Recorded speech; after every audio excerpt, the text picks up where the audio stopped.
¿Qué tal, amigos? Bienvenidos a los 49ers. Les saludamos Jesús Zárate junto a Carlos Justis. Los San Francisco 49ers son campeones de la NFC. Derrotaron a los Detroit Lions 34-31 y jugarán en el Super Bowl 58 en Las Vegas ante los Kansas City Chiefs. ¿Cómo estás, Carlos? Todavía creo que no lo puedo creer, no tanto por el hecho de que el equipo esté en el Super Bowl, porque creo que era una de las metas de este equipo arrancando la temporada, era tratar de estar en este partido. Tenían todas las herramientas y lo consiguen, pero es que el partido que nos dieron realmente fue increíble, la forma en la que el equipo viene de atrás y bueno, creo que es un merecido premio a toda la temporada, pero sí hubo un poquito de suerte también que hay que tener a veces cuando uno es campeón, ¿no? Exactamente, porque el equipo estaba perdiendo por 17 puntos, 24-7 al medio tiempo. De hecho, es la primera vez en la historia que un equipo en la NFL se levanta de una desventaja así al medio tiempo, porque ya había un equipo que se había recuperado de 17 puntos y fueron los mismos 49ers, también en un juego de campeonato en el 2013 contra los Atlanta Falcons, pero no precisamente justo al medio tiempo.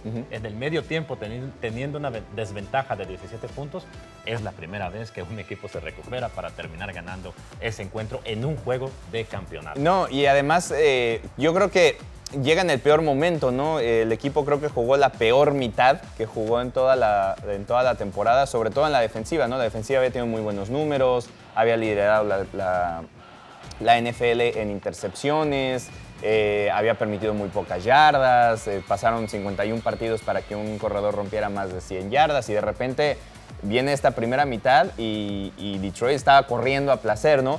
Un poquito entre falla de asignaciones, falla de tacleadas, sobre todo en campo abierto, en el mano a mano, que siempre es complicado, sobre todo cuando hay corredores tan buenos, pero de todas maneras no es una excusa. Y sobre todo el dominio de la línea ofensiva de Detroit. Creo que estaban haciendo todo bien. La primera mitad todo le estaba haciendo bien Detroit.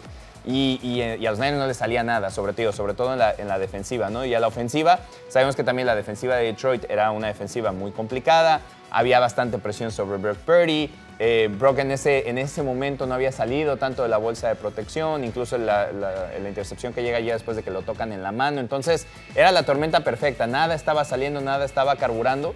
Y sobre todo la defensiva lo estaba sufriendo, pero entonces viene esta segunda mitad y las cosas cambiaron drásticamente. Sí, exactamente, y en esa segunda mitad se antojaba para que San Francisco, que iba a iniciar con el balón, porque recordemos que San Francisco ganó el volado y como normalmente lo hacen, deciden patear para que Detroit tenga el balón y ellos anotaron muy pronto en esa posición. 4 jugadas. Sí, básicamente casi anotaban en cada posesión que tenían en esa primera mitad, entonces fue complicado, pero decíamos, ok, están abajo por 17 puntos, viene el tercer cuarto, San Francisco va a tener el balón, entonces tiene que anotar un touchdown para meterse otra vez en el partido. Desafortunadamente no se pudo, simplemente anotó un gol de campo y entonces todavía estaban abajo 24-10. Y lo malo que Detroit, al obtener el balón, ellos ya avanzaron muy pronto a territorio de San Francisco y amenazaban otra vez con anotar quizás un touchdown en el peor de los casos y entonces ahí ya el partido se podía escapar de plano, incluso con un gol de campo.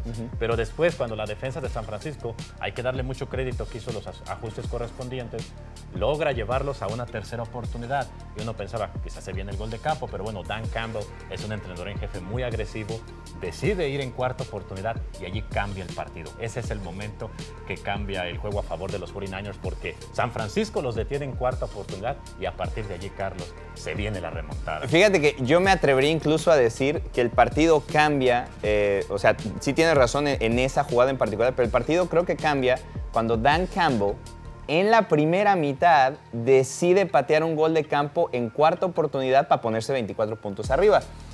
Toda la temporada, y lo dijimos acá también, los Detroit Lions habían sido un equipo que era muy agresivo, que siempre se la jugaba, que a veces arriesgaba de más. Y entonces, en la primera mitad, cuando todavía tenías el pie en el acelerador y ya lo podías poner básicamente en la garganta de los Niners, Dan Campbell llega a cuarta oportunidad, es 4ª y 3, eso todavía en el segundo cuarto, y decide ir por el gol de campo, no se la juega.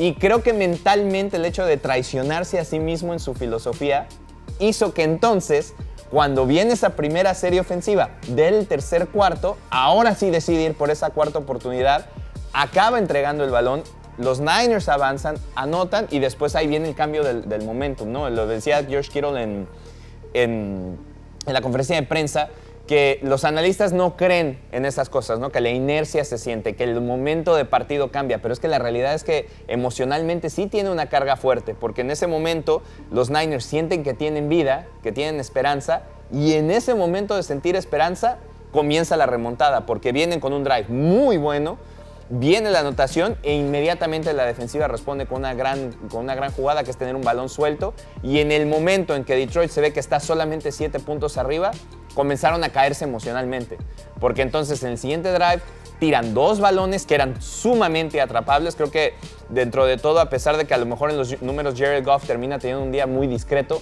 sí es cierto que hubo varias jugadas donde sus receptores no le respondieron, y ahí acaban también pasándole factura a Goff. Pero ese momento mental después de esa cuarta oportunidad, más el touchdown, más el balón suelto, es el que hizo que San Francisco pudiera regresar en el partido. Sí, exactamente. Y además después de esa jugada donde los detienen en la cuarta oportunidad, en ese tercer cuarto que te platicaba, viene esa gran atrapada de Brandon Aiyuk. Viene el pase profundo de Purdy, la atrapa Aiyuk para 51 yardas, el balón rebota incluso en la mano del jugador de Detroit y Aiyuk, muy bien, muy concentrado, hace la atrapada quizás de su vida, ¿no? Tremenda recepción, y después incluso parecía que no lo habían tocado porque ingresó a la zona de anotación. Obviamente no le dieron el touchdown, pero no importó porque después llegó Purdy, volvió a conectar con Aiyuk Aiyuk de 6 yardas y anotó el touchdown. Y luego en la defensiva, Carlos, también la defensa se creció, porque cuando Detroit vino con el balón, llegó Gibson, provocó ese fumble que recuperó Arik Armstead, y otra vez ahora dejó a la ofensiva de los 49ers en la 24 de Detroit, y allí la ofensiva terminó aprovechando para anotar otro touchdown, y entonces sí, Detroit allí como que empezó a estar ya en las cuerdas. Sí, digo, ahí fue donde cambió el momento mentalmente para ellos. Y en la atrapada de Aiyuk, muchos analistas y gente fuera también han dicho que corre con un poco de suerte, ¿no? Yo creo, porque lanzan el pañuelo, yo sí creo que el corner en algún momento choca a Aiyuk con suficiente fuerza como para detener su carrera. A mí no me parece que es una jugada legítima, y creo que al final terminan levantando el pañuelo porque Aiyuk se queda con la pelota. Tal vez si Aiyuk no se queda con la pelota, no levantan el pañuelo y dan esa interferencia de pase. No lo sabemos, no es necesario, porque al final de cuentas Brandon estaba pero tan concentrado, y el defensivo no. Porque el defensivo estaba tan preocupado por Brandon que por eso el balón le pega en el casco. Si el defensivo realmente hubiera hecho esa gran jugada sobre la pelota, se queda con ella y es una intercepción y estaríamos hablando de otra cosa. Pero no es cierto, estaba más preocupado por Brandon. El pase de Purdy de todas maneras en una zona donde se suponía que el balón tenía que ir, y Brandon con gran concentración, no solamente después de que le quitan el momentum en el choque, después va a pelear por ella y se queda con ella, ¿no? Entonces también eso es un aliciente mental, porque se nota que estabas concentrado, y yo creo que lo que más hay que rescatar de este partido, y que va a ser muy importante para el partido del Super Bowl, es la resiliencia del equipo, la forma en la que no se caen mentalmente, porque uno podría pensar que entrando al medio tiempo, perdiendo 24-7, muchas veces en este coraje que te da de que no estás haciendo las cosas bien, que no está jugando, normalmente tienden algunos equipos que no están para ser campeones a comenzar a buscar culpas. Es que tú no estás haciendo esto, es que tú estás haciendo esto, y yo creo que los Niners no hicieron eso. Yo creo que los Niners se comenzaron a preocupar cómo le podemos dar la vuelta a esto, porque sí podemos. Y esa mentalidad de decir sí podemos es la que hizo que pudieran regresar en el partido, porque las armas ya las tenían, el esquema ya lo tenían, a lo largo de la temporada habían jugado muy bien, simplemente no estaban ejecutando, no estaba saliendo. Entonces, la fortaleza mental de quedarse dentro del partido a pesar de ir 3 posiciones abajo, creo que es lo más importante a resaltar y a destacar, y por lo que los Niners están en el Super Bowl. Y ya que mencionas la mentalidad, hablemos de Brock Purdy, porque Brock Purdy fue sensacional. Él fue parte fundamental para que San Francisco obtuviera la victoria, estando en desventaja de 17 puntos. Nunca es fácil, incluso si ya eres un mariscal establecido de muchos años en la liga. Purdy apenas está en su segundo año, ¿no? Tuvo su primera temporada completa iniciando como titular, y lo que hace Carlos en esa segunda mitad es espectacular, corriendo para 48 yardas y en muchas de esas ocasiones adquiriendo primeros y 10 que mantenían vivas las series ofensivas, y allí ya no había margen de error. Allí quizás si no conseguías el primero y 10, tenías que darle el balón a Detroit, y allí se acababa el juego si ellos volvían a anotar, o incluso seguías gastándote el tiempo, sí, claro. ¿No? Y Purdy, en una situación donde ya no había mañana, hacía jugada tras jugada espectacular con su brazo, con sus piernas. Entonces, sensacional lo que hizo Brock Purdy, porque además pasó para 267 yardas. Y termina también lanzando para un touchdown, ¿no? Con Brandon. Y los otros terminan siendo jugadas de carrera porque los deja en una zona muy cómoda.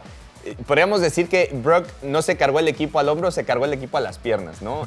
Porque Creo que durante la primera mitad el plan en el esquema de juego era obvio que querían ir sobre todo en el pase porque la secundaria de Detroit pues no era de las mejores en la liga, ¿no? Estaba rankeada número 27 para defender el pase cuando entra al partido. Pero sabíamos que su línea defensiva era muy buena y que iban a poder mucha presión. Y tampoco es mentira, no es un secreto, que la línea ofensiva de los Niners ha permitido muchísima presión a lo largo de la temporada y Brock Purdy ha sabido pues básicamente pues enmascarar un poquito de esas deficiencias que han tenido en cobertura por lo bien que redistribuye el balón. Y a mí me da la impresión que en la segunda mitad, todas esas jugadas de las que estamos hablando, Brock las termina improvisando. O sea, no era realmente el plan de juego de, vamos a hacer que haya un scramble del quarterback para poder conseguir esas yardas.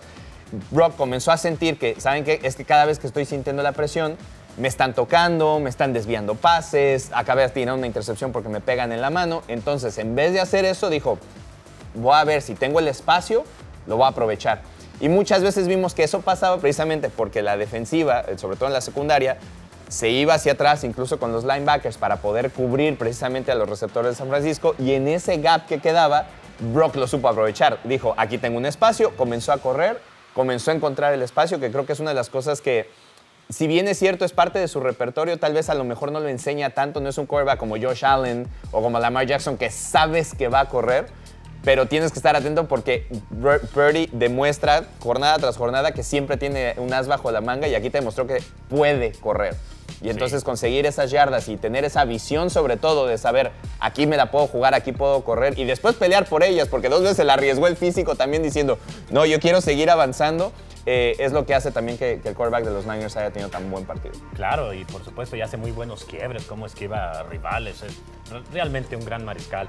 Brock Purdy, muy completo con el brazo, corriendo mentalmente, muy completo. Y es chistoso, ¿no? Porque creo que una de las partes por las que lo ponen en la ronda 7, porque acaban eligiendo la última, es porque tal vez cuando lo miras, ¿no? Uno piensa que tal vez no es tan atlético, pero demuestra en el campo que a pesar de que no parece que es atlético, tiene todas las herramientas para hacerlo. Le dicen que es como que tiene un hidden speed, ¿no? Porque no se ve absolutamente con la mejor zancada, pero es muy veloz y sabe cortar muy bien. Entonces se vuelve un problema para las defensivas. Exactamente. Y bueno, también otros que se destacaron a la ofensiva, ya mencionábamos lo de Brandon Ayuk, pero también Deebo Samuel tuvo un muy buen juego, 89 yardas en recepciones, liderando al equipo en ese renglón. Y Christian McCaffrey, ¿no? Siempre Christian McCaffrey anotando en los momentos importantes para San Francisco con sus 2 anotaciones, ¿no? Y creo que haber tenido a Deebo fue fundamental, porque precisamente esas yardas comienzan a acumularse y son importantes, precisamente porque cuando venía sobre todo la presión comenzó a haber un juego más corto, pudieron encontrar